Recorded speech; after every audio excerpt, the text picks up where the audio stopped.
Hey guys, welcome back to Wrestle News 365. Hope everyone is doing very, very well. So today there is a ton of WWE and AEW stories to get into in the news. So let's get straight into it. The first being a huge backstage argument at Monday Night Raw over the Randy Orton, Alexa Bliss and Fiend segment that opened the show. Now if you didn't see it, Raw opened this week with a Moment of Bliss segment with the guest being Randy Orton.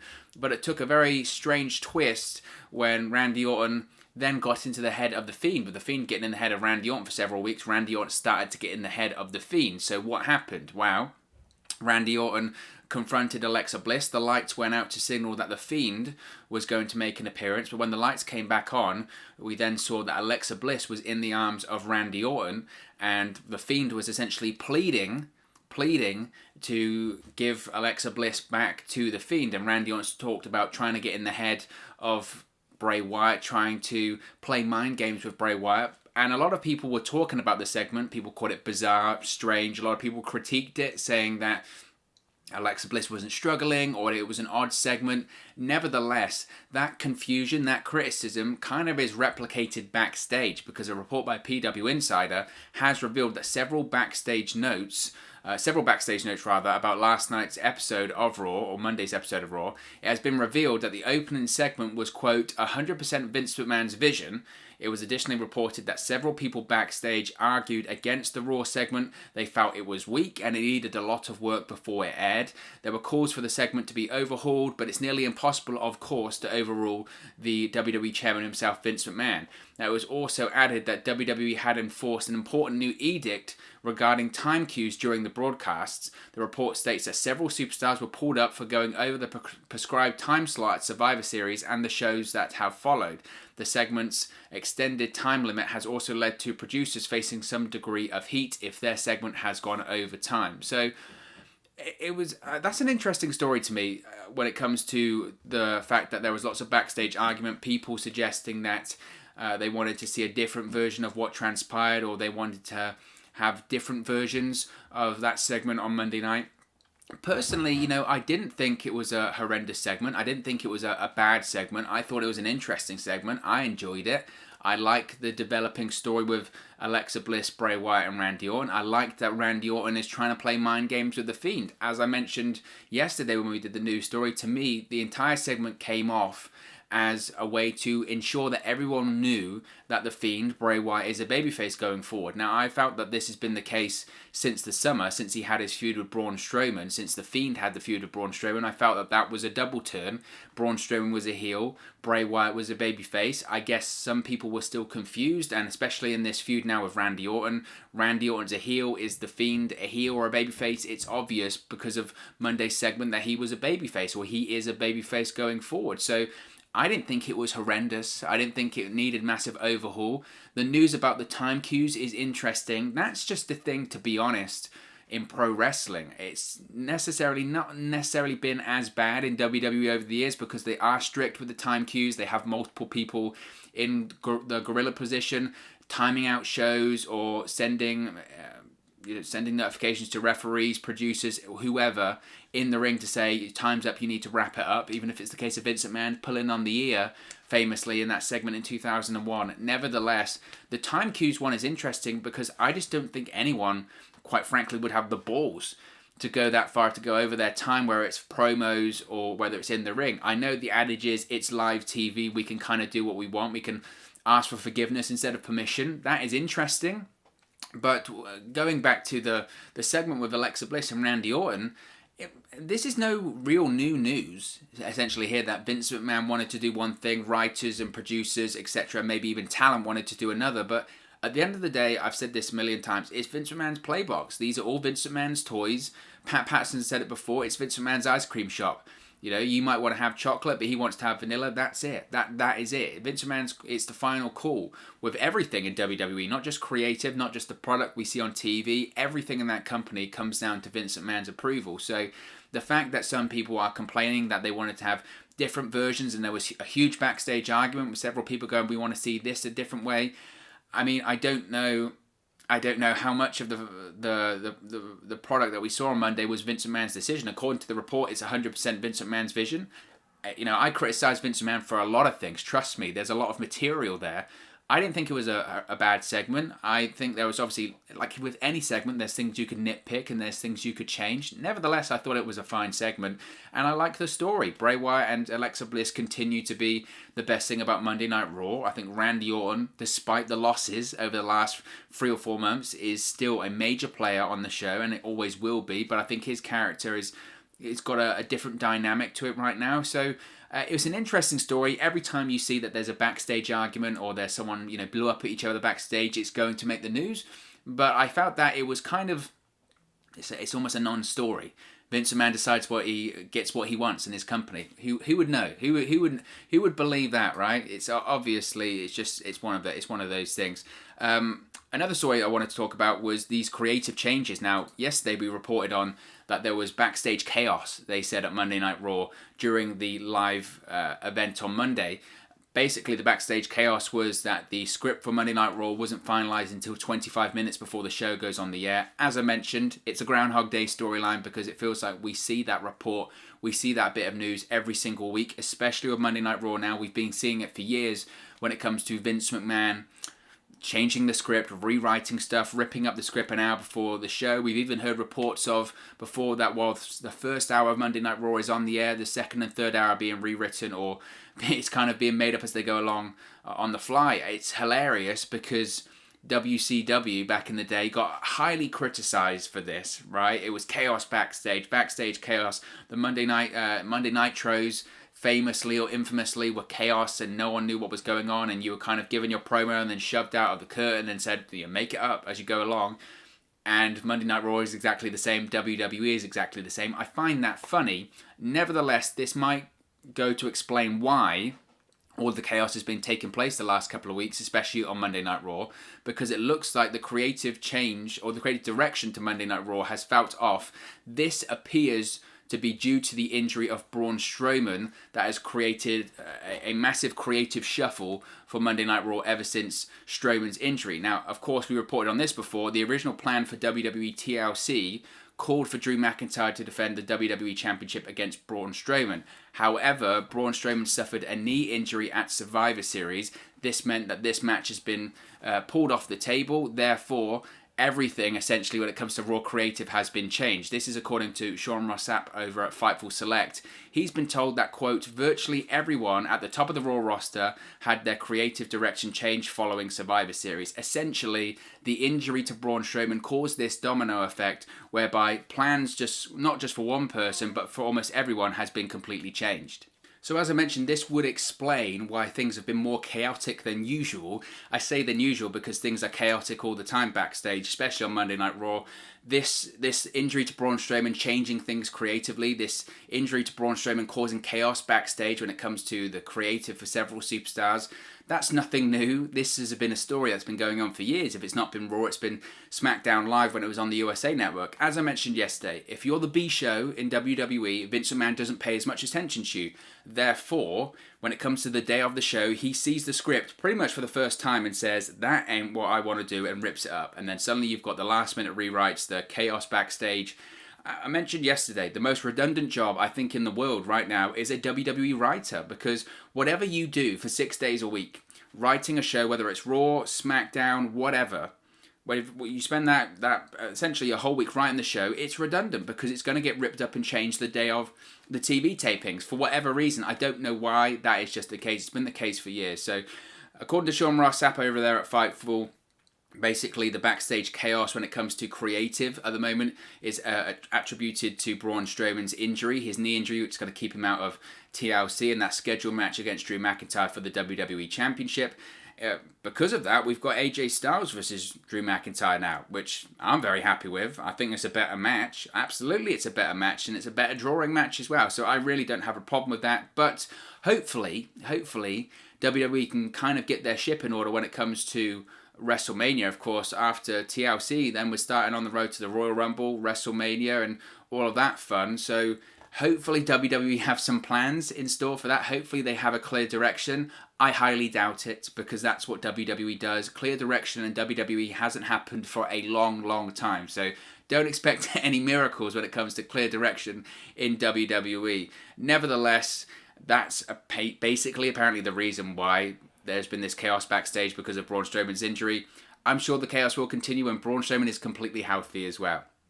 An interesting bit of news as well is that the Slammy Awards are returning. Yes, the end of year Slammy Awards are returning. The 2020 Slammy Awards have been confirmed to air later this month on the WWE Network. This was revealed in a graphic yesterday by the WWE Network on social media. Now, at the moment, there is no word on the exact date for the Slammy Awards, but WWE Network has confirmed that the ceremony will air in December. The WWE Slammy Awards haven't aired actually in about 5 years.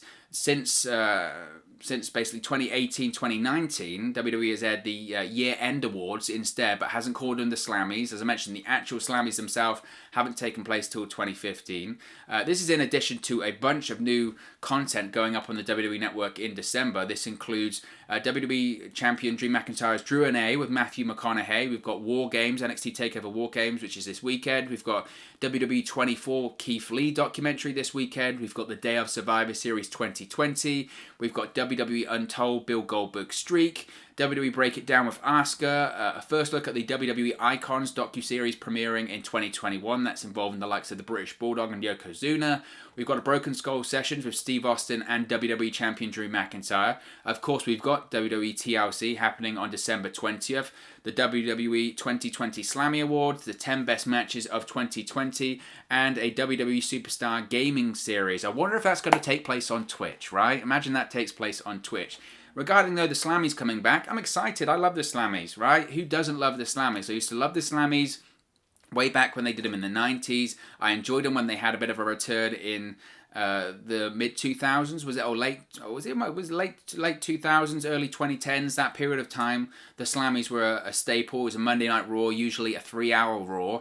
Back when Raw was 2 hours, it'd be a special 3-hour Raw, and we'd be excited for a 3-hour Raw. Can you imagine that? We'd be excited. Oh, I can't wait. Raw's 3 hours.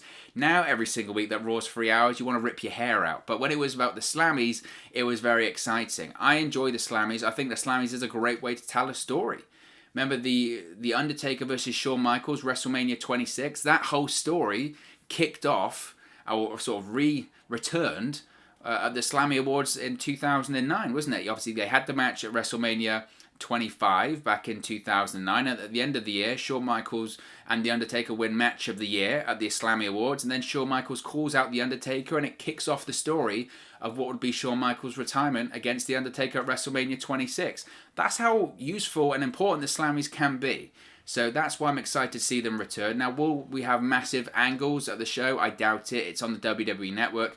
Nevertheless, it's always fun to do a year retrospective. And the Slammy Awards, it does make things matter in WWE. Whether it's Superstar of the Year, Match of the Year, whatever moment of the year, it does add something to it. And look, if you get crowned the Superstar of the Year, male or female, it means something. It's a way of telling your audience, this person matters. This person's getting a push right now. So I'm excited to see the Slammy Awards return. I'm excited for that. So I can't wait for that to air on the WWE Network. Now, some AEW news. Obviously, Winter is Coming is airing tonight on TNT. It's a special edition of AEW Dynamite on TNT. So everyone is excited for that. Yours truly is excited for that as well. We're actually going to do a watch-along on the channel. So be sure to subscribe.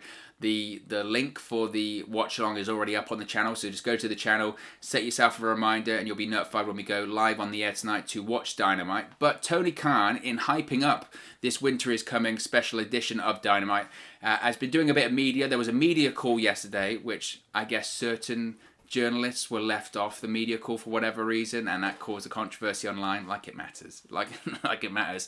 Nevertheless, Tony Khan has been discussing how WWE used Miro, formerly known as Rusev, of course, during his time there. Now, this is really interesting because Miro made his debut back in September, on September 9th edition of Dynamite. Since then, he's been in a team with Kip Sabian and Penelope Ford. Miro's gimmick shows off his real-life video game fandom. Of course, Miro does Twitch streaming. He's got a Twitch channel.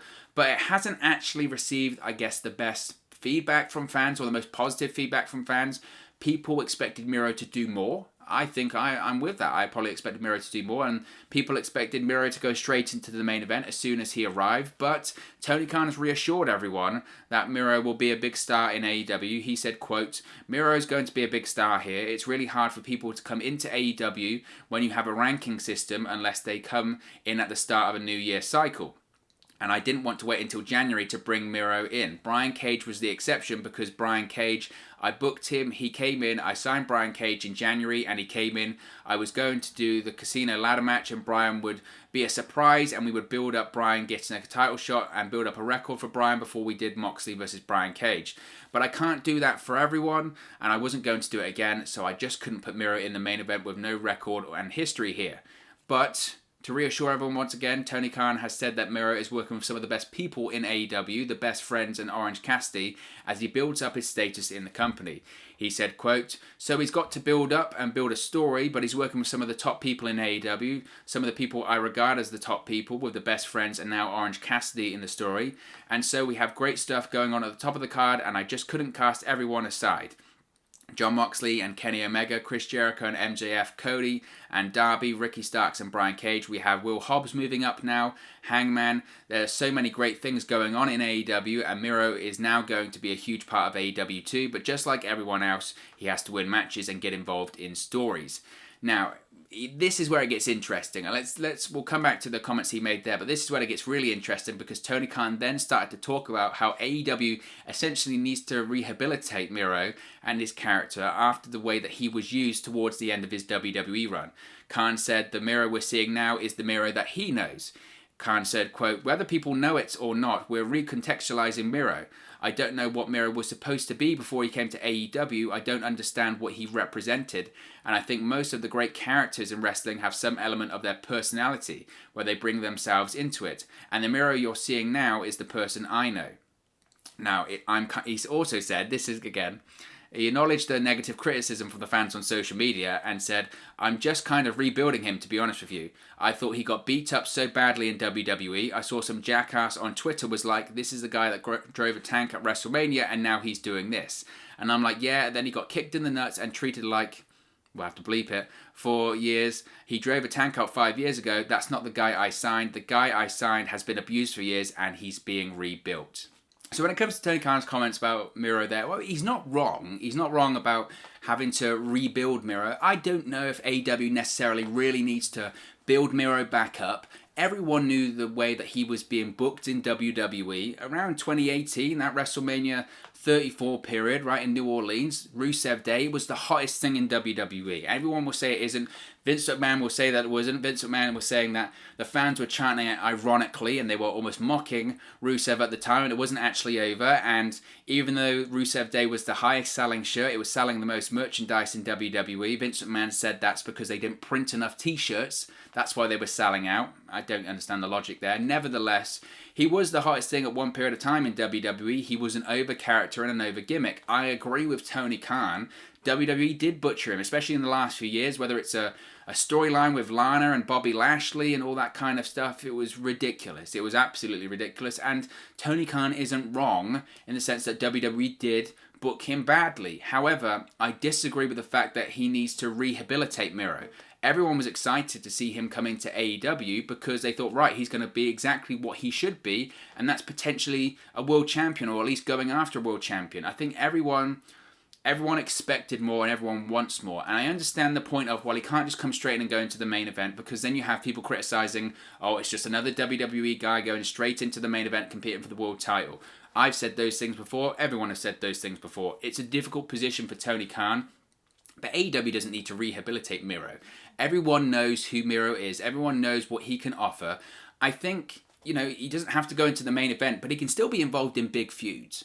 Just because he's not going to go after a world championship doesn't mean he has to be feuding over a video game machine or something like that. It just doesn't feel right, I think. I think some of the negative reaction when it comes to Miro's booking in AEW probably has been over the top, but some of it has been justified. And this is kind of a recurring pattern when it comes to AEW, is they can't take criticism very well. And I know that people will probably get angry at that. It's true. It's the same with WWE and AEW for me, in that if I see something I don't like, I'll criticize it. If I see something I think is great, I'll praise it. I try and think of both sides of the argument. That's what being a rational person is. But AEW, there's certain things that do need to be criticized. I think the booking of Miro is perfectly justified to have some criticism there.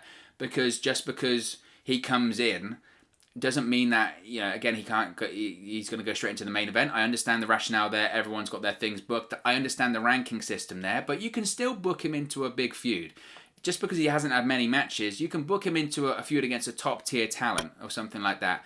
Not to say that the best friends and all that kind of stuff isn't a top tier talent. It's just, I think everyone thinks he could be doing more. Will he do more in AEW? I'm sure he will. It just feels like there could probably be more there. There could probably be more being done there. We'll have to wait and see.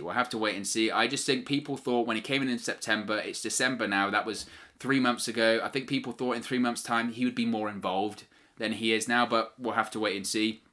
Khan was also asked about the status of Brody Lee, the leader of the Dark Order. Now, Brody Lee, of course, hasn't wrestled since losing the TNT Championship to Cody Rhodes in the dog collar match on the October 7th edition of Dynamite. It was reported previously in mid-November that Brody Lee was dealing with some kind of minor injury, possibly to his ankle, but that was never confirmed. Now, Tony Khan wouldn't open up on this. He said that he couldn't comment on Brody Lee, quote, not being here, but he is excited to have Brody Lee back with the company soon, Khan hopes. He added that Brody Lee is one of AEW's top wrestlers, but there was no solid update provided on his status or when he'll be back in action. So Tony Khan, they're essentially confirming an injury without saying that he is injured. He's just said that he's not with him at the moment, but we'll have to wait and see.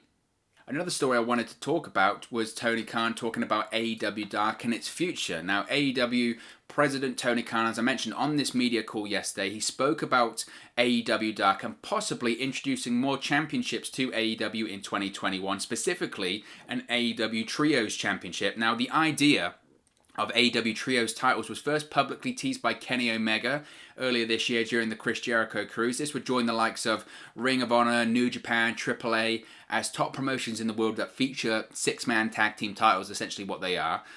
It was definitely a plan. There is no doubt it was definitely a plan. You look at some of the trios that were forming back earlier this year, whether it was Jurassic Express, Death Triangle, Best Friends, etc. There was certainly a groundswell of trios forming. Why? Because they were going to have a trios division for trios titles. There is no doubt in my mind. And Tony Khan essentially confirmed that. He said, quote, yes, there is talk of introducing the titles, but it won't be in 2020. Well, there's only 4 weeks left of 2020, so of course it's not going to be this year. He said, if it happens, it will most likely be in 2021. I've been seriously thinking about it. I think there's a lot of momentum for it. We have a lot of great trios teams. That's by design, of course.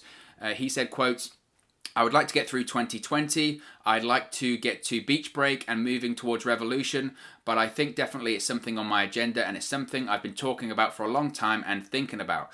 Now, Khan was also asked about possible changes to the weekly AEW Dark series, which currently airs on Tuesday nights on their YouTube channel. Now, if you haven't watched Dark, essentially it's like WWE Superstars back in the day or whatever those programs were, where it's mostly enhancement talents. They might have a main event that's sort of competitive. It features a lot of AEW wrestlers that either can't make it on Dynamite that week for whatever reason, or a bunch of unsigned wrestlers basically trying to compete to get over and maybe get an AEW contract. It's a better way of AEW trying to get a look at talents that they want to bring in. It can be long. It can be really long. As someone that's covered AEW Dark for wrestling websites before, that show can be a tough watch. I have nothing against enhancement matches. I think sometimes they serve an excellent purpose. I think if anything, we should have more enhancement matches on regular TV, not over the top, but to watch, in some cases, a 2.5 hour, sometimes over 3 hour. There has been an episode of AEW Dark that was longer than Monday Night Raw, filled with enhancement matches, is insane. It's absolutely insane.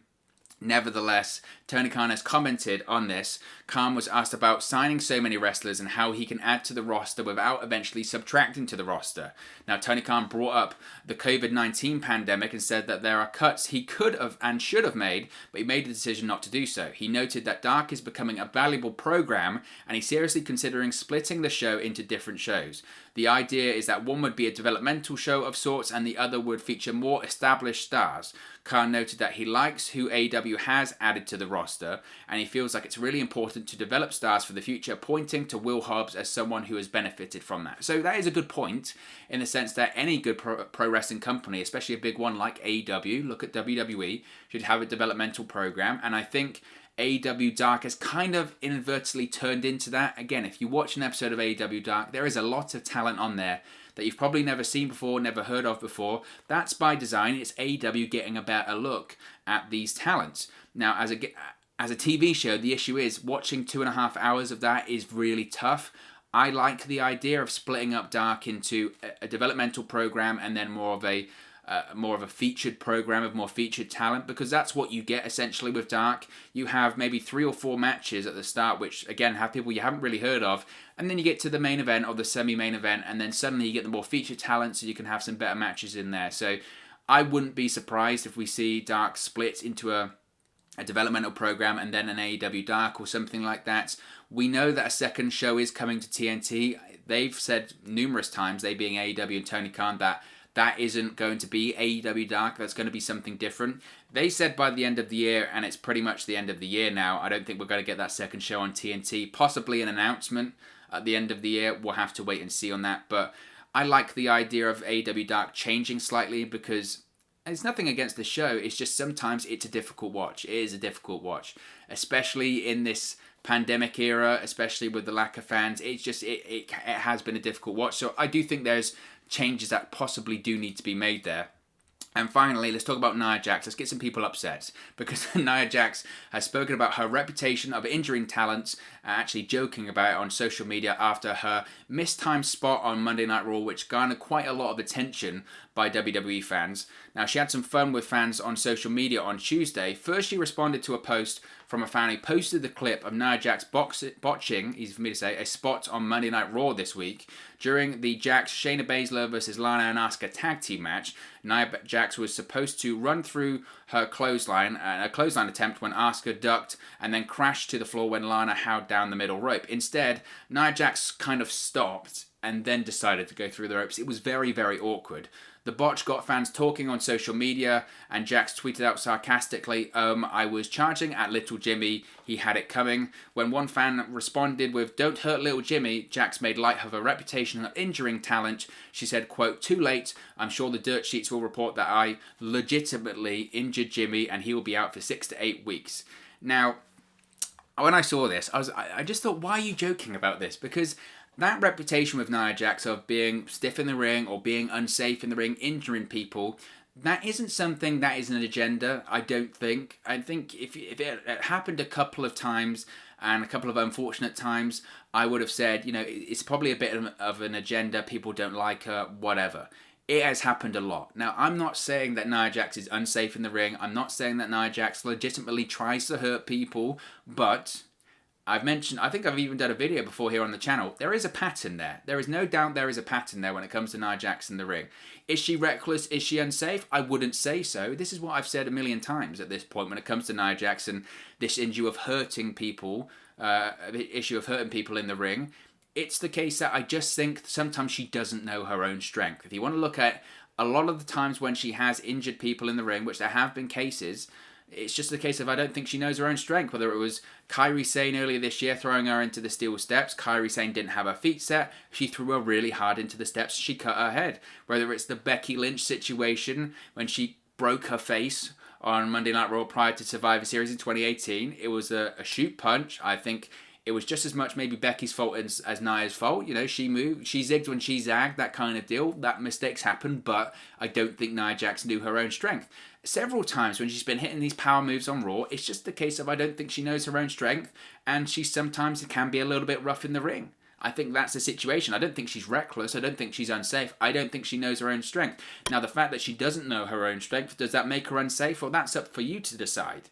Now, when she was in NXT, she broke all kind of records for female powerlifting, strength records, and all that kind of stuff that they love to do in the WWE PC Combine, whatever they call it down there. So I think that's the case. I'm not sure it's something you want to joke about. I understand she's trying to make light of it. I understand she's trying to, have a shot at the dirt sheets or the reporters, whatever. I just think, maybe try and lay off that. Maybe try and not raise up that argument again, because then suddenly people start pulling clips, people start making threads, and then next thing you know, you've got a legitimate reputation that you started yourself. So that was just my thoughts on that. I just kind of thought, maybe don't talk about that.